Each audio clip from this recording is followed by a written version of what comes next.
始まりました R ズトークトーク MC の R です。よろしくお願いします。本日のコーナーは R ズフラグメント。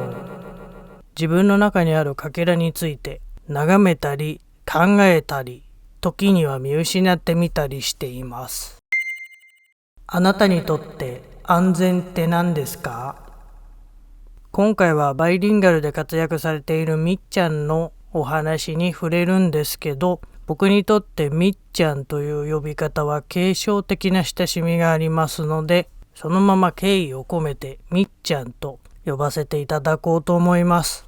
僕にとっては最近みっちゃんがとある動画で安全について語ってるのを見ました。それで改めて安全って何だろうなと思ったんですよ。その動画は概要欄にありますので、もしね、まだ見ていない方はご覧ください。そもそも安全といえば、日本は安全な国、治安がいい国って言われることがすごく多いですよね。本当にその通りだし、何気ない瞬間に急に物を取られたりすることも多くの場面ではないことだし、トイレは綺麗だし、地下鉄も安全だし、最近ちょっと治安が悪くなっているということも実際あるとは思うんですけど、海外と比べたら圧倒的に治安がいいなと思います。じゃあみっちゃんが動画の中でどんな話をしていたのかというと、ご自身の感じる安全についてフィジカルの面とメンタルの面から別々に語っていました。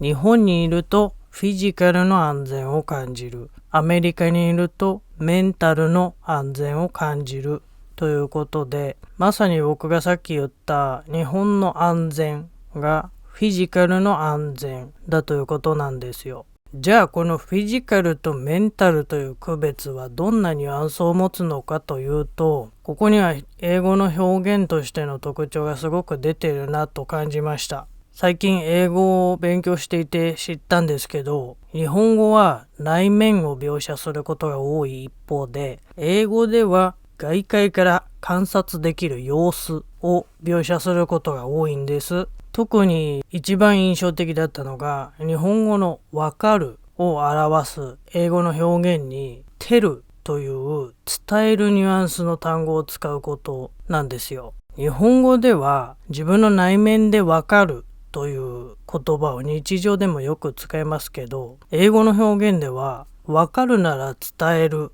と言わんばかりに tell という行動の描写をすることで内面のわかるを表現することがあるんですよね。これはまさに MBTI の外交内向の違いのように感じられまして、趣味が MBTI の僕からしたらワクワクが止まらないんですけどね。このように英語では内面を表現するよりも外側から観察可能な行動などを描写する傾向が強いんですよね。だからフィジカルとメンタルという違いも外界から観察した時、体に危害を加えられることがないという意味での安全なのか、精神に危害を加えられることがないという意味での安全なのか、そういう違いになるわけなんですよね。それを当たり前に分ける傾向があるとも言えるかもしれません。だからみっちゃんは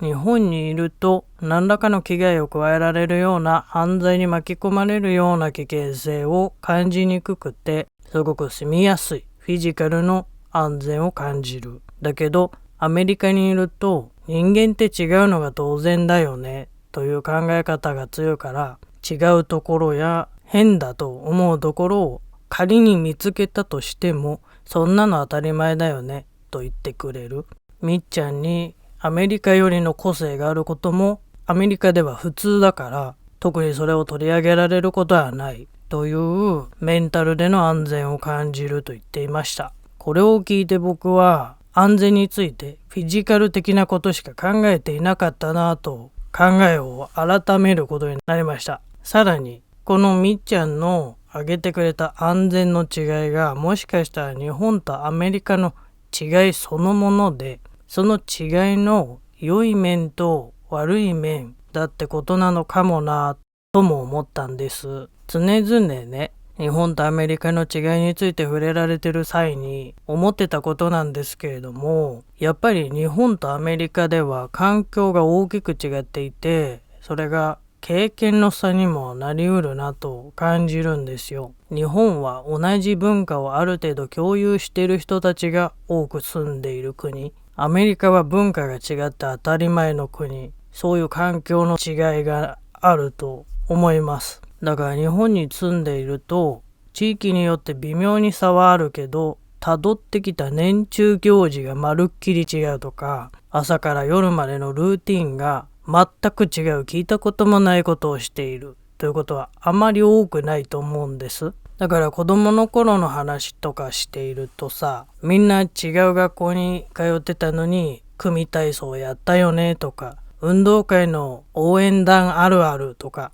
合唱祭で喧嘩になるみたいなね、そういう共通した思い出があるのが普通であることが多いですよね。最近友近さんが昭和のサスペンスっぽいものをいろいろやられてて、あれが面白いのも、ああこういうのあったねってみんな言えるからだと思うんですよね。そのくらい同じものを見てきたという意識がすごく強く感じられる経験をたくさんできると思うんです。だけどアメリカには本当にいろんな文化や社会で暮らしている人たちがたくさん住んでて、こういうあるあるって共感できることももしかしたら文化の面ではあんまりないのかもしれない。もしあったとしても共有できない人がいることも当たり前な環境なのかもしれないなと感じるんですよね。こういうのも経験の違いになるよなと思うんです。何年何十年とこのことを知らない人に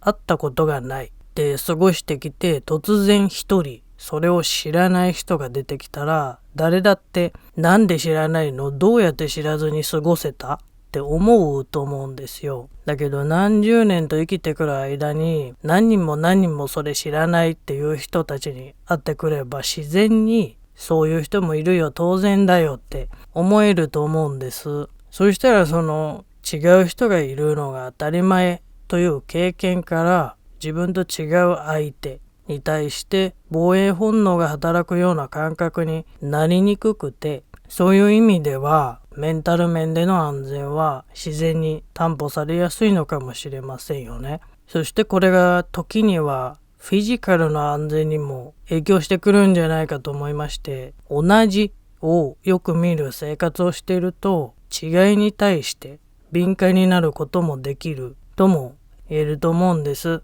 ここではこう過ごすものとか、ここにはこういう人がいるものという常識がある程度持てるということは、ある意味免疫力のように、そこからちょっと外れた人にすぐ気がついて、なんか怪しいな、あの人おかしくないかなとか思えると思うんです。そしたらそれが抑止力になったりもするかもしれませんよね。だけど時にその免疫力がアレルギー気味になったりして、その違いを排除しようとしてしまうような、そんな空気が生まれてしまうこともあるかもしれません。そんな時、いろんな人がいるからねって違いがその場にあることが当たり前という感覚でいると、違いがあることに敏感になったり指摘したりという反応にはならないかもしれない。だけどその違いは文化の違いなのか悪意ある人なのかという見極めは非常に難しくなるところかなと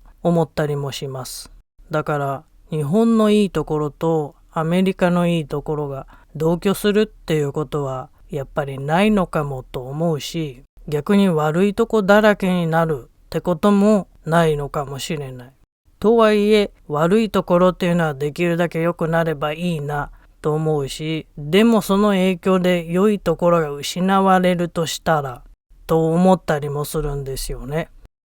あなたにとっての安全は何ですか？僕にとっては今もまだ探しているところかもしれません。今回触れた MBTI についてはサブチャンネルでお話ししているのでぜひ見てみてください。アールズフラグメントでは今後も僕が見つけたかけらについてお話ししていこうと思います。次回はちょっと臭い表現ですが、僕が得られた愛を受け取る器についてお話ししようと思いますので、ぜひチャンネル登録してお待ちください。最後まで聞いていただきありがとうございました。また次回の動画でお会いしましょう。